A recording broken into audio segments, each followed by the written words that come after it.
Hello friends, question number next. Question ये है कि the diameter of a cable say X is to be a continuous random variable with the probability density function F of X is equal to 6x into 1 minus X और X की value दे रखी है 0 less than और equal to X less than और equal to 1। पहले नंबर पर आपको कैलकुलेट करना है कि F of X is a probability density function. क्या ये जो फंक्शन आपको गिवन है ये प्रोबेबिलिटी डेंसिटी फंक्शन है या नहीं। और दूसरी बात ये है, अगर ये प्रोबेबिलिटी डेंसिटी फंक्शन है तो आपको कैलकुलेट करना है probability X less than B greater than और equal to probability X greater than B के ऊपर बी की वैल्यू आपको बी फाइंड आउट करना है। ओके, तो सबसे पहले देख लेते हैं आपको गिवन क्या है। ओके, मेरे को गिवन है एफ ऑफ एक्स की जो वैल्यू दे रखी है वो कितनी दे रखी है भाई। एफ एक्स की वैल्यू दी हुई है 6x इंटू 1 माइनस के एक्स।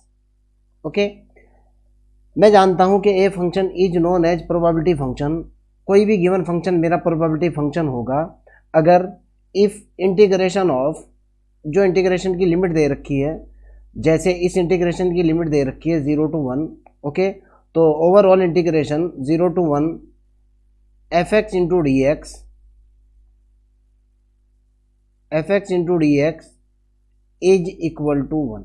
ओके, अगर कोई भी फंक्शन जो है इस कंडीशन को, इस फार्मूले को पास करता है तो वो मेरा स्टैटिस्टिक्स के अकॉर्डिंग क्या होता है, प्रोबेबिलिटी डेंसिटी फंक्शन होता है।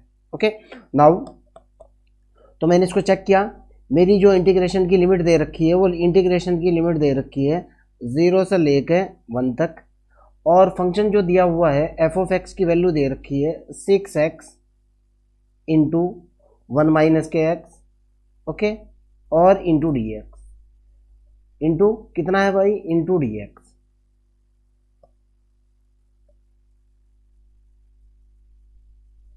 बराबर कितना आना चाहिए इंटीग्रेशन के बाद, ओवरऑल रिजल्ट आना चाहिए 1। ठीक है ना, अगर 1 आता है तो ये गिवन फंक्शन, ये जो फंक्शन है ये प्रोबेबिलिटी डेंसिटी फंक्शन है, और अगर ऐसा नहीं है this is not probability density function. Okay, तो मैंने इसको सॉल्व किया, दिस इज इंटीग्रेशन ऑफ 0 से 1, ये मेरे पास निकल करके आया 6x और माइनस 6x² और इंटू डी एक्स। ओके, मैं जैसे ही इसको इंटीग्रेट करूंगा, इंटीग्रेशन के बाद पहले वाला स्टेप निकलेगा 6x² divided by 2 minus 6x³ divided by 3। Limit है मेरे पास 0 से लेकर 1 तक बराबर। ठीक है ना, मेरे ख्याल से मेरे को 6 इसमें से कॉमन ले लेना चाहिए। 6 मैंने इसके अंदर से कॉमन ले लिया और ये अंदर बचा x² divided by 2 minus x³ x² divided by 2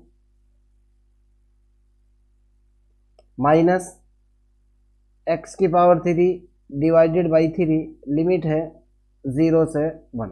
okay, तो ये तो निकला 6, मैंने x की अपर लिमिट डाली, ये हुआ 1/2 माइनस ये हुआ 1/3 और माइनस लोअर लिमिट डालते ही सारे का सारा 0 हो जाएगा, आपको भी पता है।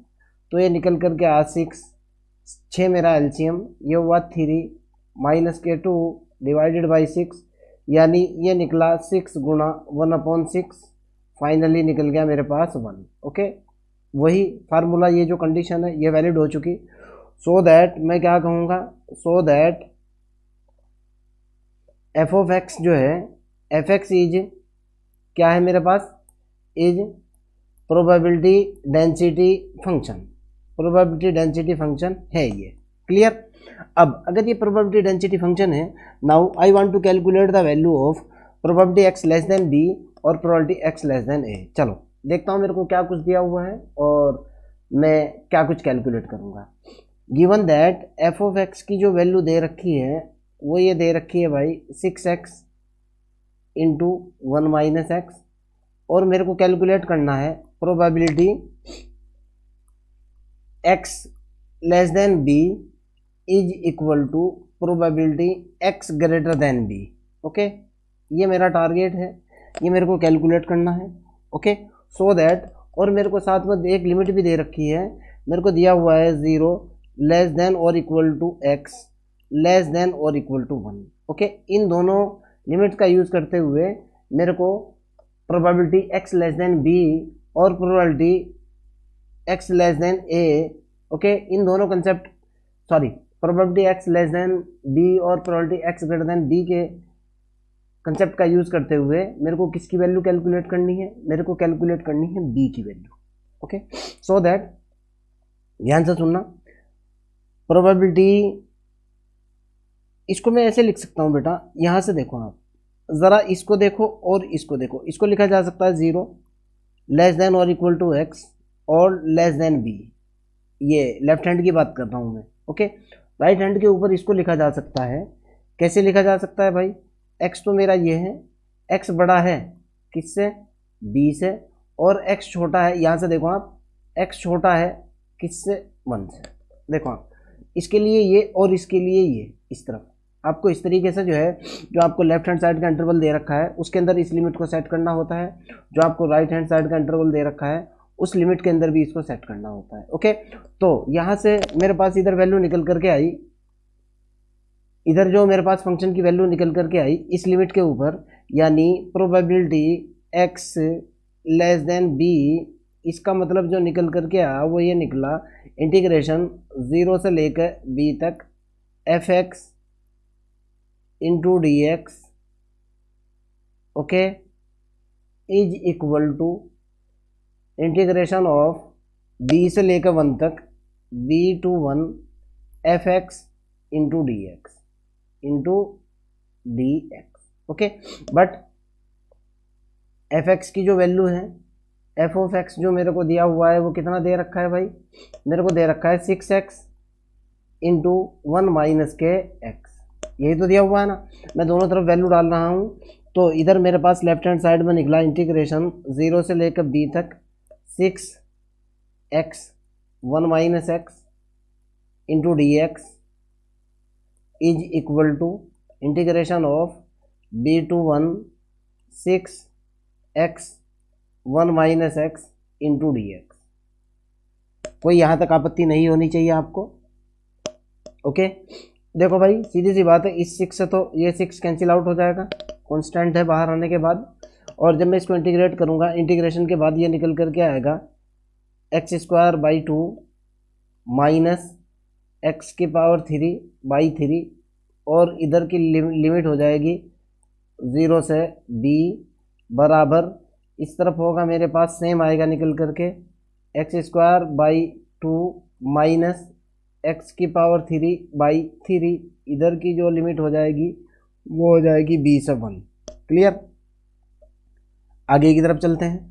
तो इस तरफ जो मेरे पास यहाँ निकल करके आएगा, ये जो लेफ्ट हैंड साइड है ये बनेगी मेरे पास, देखो ध्यान से, ये बन जाएगा b²/2 minus b⁻³ is equal to, right hand side में सबसे पहले मैं ऊपर वाली वैल्यू डालूंगा, निकल करके आएगा 1/2 माइनस 1/3 और माइनस लोअर लिमिट डाली मैंने इसके अंदर, जो कि होगी b²/2 माइनस b⁻³/3। ये केस आ जाएगा। अब ज़रा यहाँ से देखो आप ध्यान से भाई, एक b² ये है और एक b² ये है, देखो आप, ये हुआ b²/2 plus b²/2, okay, minus ये हुआ b⁻³ और इधर से ये प्लस हो जाएगा अंदर जाने के बाद, ये देखो प्लस, ओके, और प्लस से इस तरफ आने के बाद कितना होगा, minus b⁻³ is equal to, इधर इस तरफ बनेगा भाई 1/2 माइनस 1/3। ओके, जरा इसको देखो आप, b² ये कितना हो जाएगा भाई, ये हो जाएगा 2b²/2 माइनस ये हो जाएगा 2b⁻³ इज इक्वल टू, ये कितना हो जाएगा भाई, ये बनेगा इस तरफ 1/6। ओके, इससे मेरा ये कैंसिल, मैंने क्रॉस गुणा किया, इधर निकला 3b² ओके।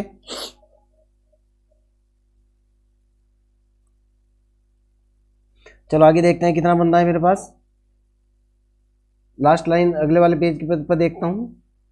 ये हुआ मेरे पास बी स्क्वायर माइनस 2b की पावर 3 अपॉन 3। ये हो गया कितना भाई, बी स्क्वायर माइनस 2b की पावर 3 अपॉन 3। और आगे क्या है मेरे पास, इज इक्वल टू 1/6 बराबर है कितना, 1/6 के। मैंने इसका एलसीएम लेकर के उसको हल करा। ये मैंने 3 यहाँ से एलसीएम ले लिया भाई।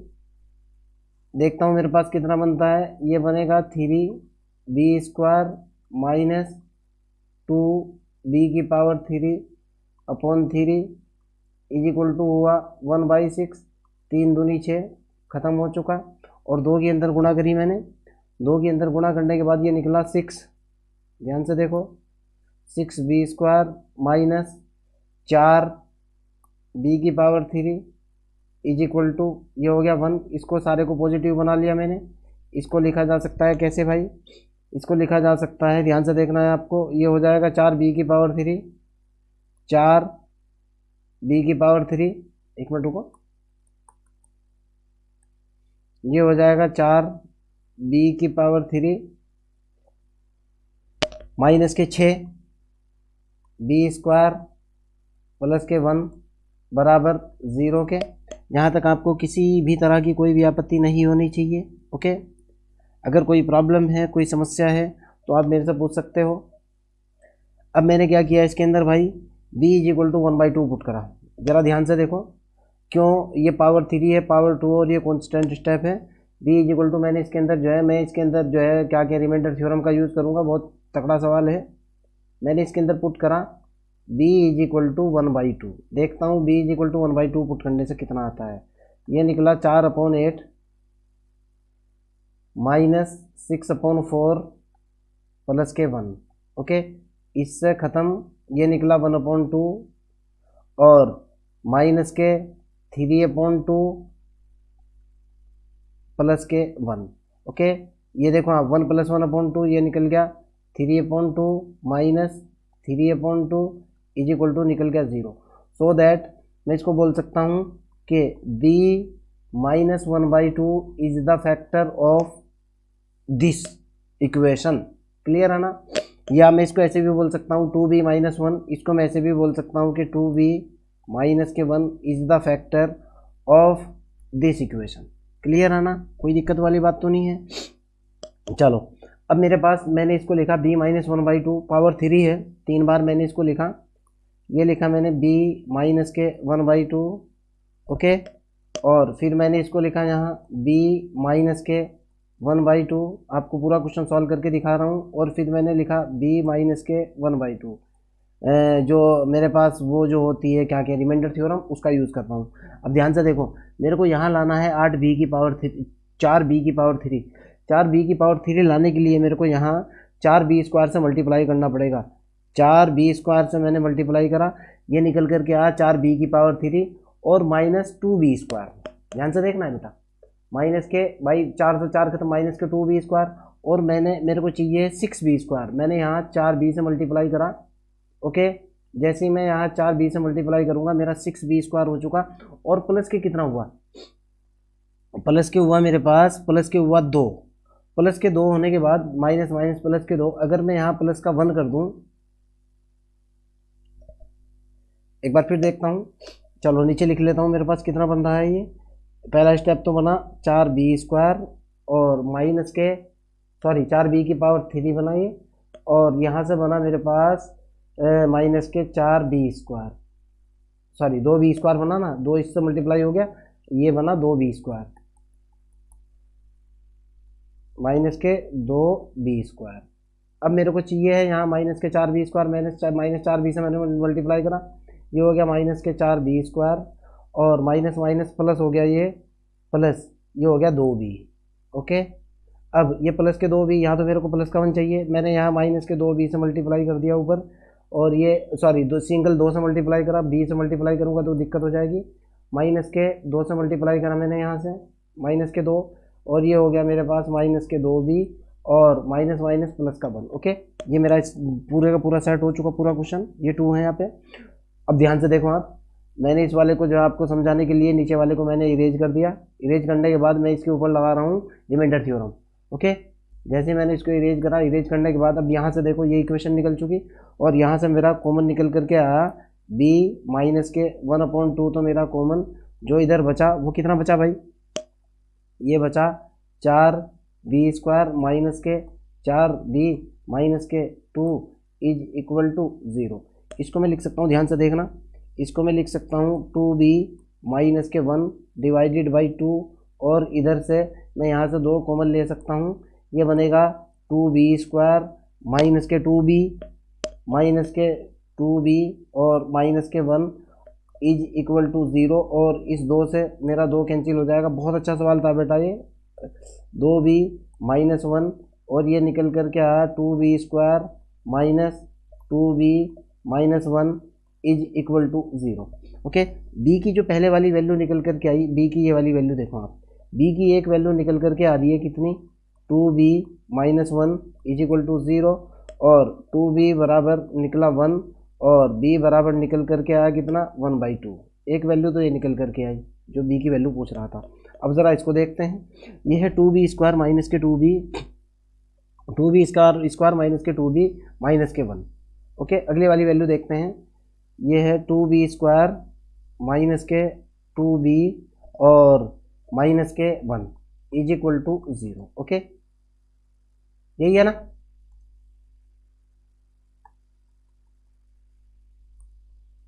माइनस के 2b। आप इसको देखो बेटा, अगर मैं इसके ऊपर जो है फार्मूला लगाता हूँ b is equal to minus b plus minus under the root b² minus 4ac upon 2a। Okay, इसके रूट निकालने के लिए तो यहाँ से मेरे पास b की वैल्यू निकल करके आएगी b is equal to minus के b। पहले तो ये जो कोफिशिएंट है ये 1 होना चाहिए। थोड़ा सा इसको सेट करूँगा वरना आपको प्रॉब्लम हो जाएगी। ओके, मैंने इसको 2 से डिवाइड लगा दिया पूरी इक्वेशन को जैसे ही 2 से डिवाइड लगाया निकला b² माइनस के b माइनस 1/2 इज इक्वल टू 0। क्लियर, 2 से डिवाइड लगाने के बाद बीएससी के स्टूडेंट तो आप समझते हो भाई। ओके, तो b is equal to formula बनेगा मेरे पास ये वाला माइनस b यानी कि 1 प्लस माइनस b² का मतलब 1 माइनस 4ac 4 गुणा a की वैल्यू कितनी है मेरे पास, 4 गुणा ए की वैल्यू कितनी है मेरे पास 1 और c की वैल्यू है मेरे पास कितनी भाई माइनस के 1/2 माइनस के 1/2 अपॉन 2a अपॉन 2 इंटू ए की वैल्यू फिर मेरे पास 1 है, ए की वैल्यू मेरे पास यहाँ 1 है भाई। ओके, गुणा 1। ओके, तो यहाँ से जो है b का दूसरा रिजल्ट निकल करके आएगा b इज इक्वल टू होगा 1 plus minus under the root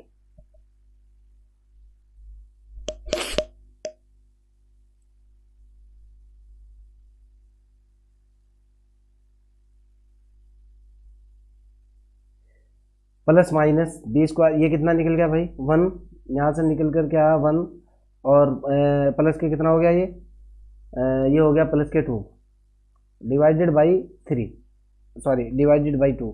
तो b की वैल्यू निकल करके आई, b की वैल्यू निकली 1 plus minus under the root 3 upon 2। Okay, clear है ना। एक तो b की वैल्यू ये निकल करके आई, b की 3 वैल्यू निकली हैं 1 plus under the root 3 upon 2 और b की वैल्यू निकल करके आई है 1 minus under the root 3 upon 2 और एक b की वैल्यू निकल करके आई थी 1/2। ओके, तो ये रेशनल और इरेशनल वाली वैल्यूज़ जो है ये जो 2 वैल्यू निकल करके आई है। ओके, ये जो वैल्यूज़ हैं इरेशनल ये मैं इनको रिजेक्ट कर दूंगा so that the value of b is this is my correct answer. Okay, आपको कोई डाउट हो कोई प्रॉब्लम हो कमेंट सेक्शन के अंदर क्वेश्चन को डालिए, I will help you. Okay, bye.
कितना होता है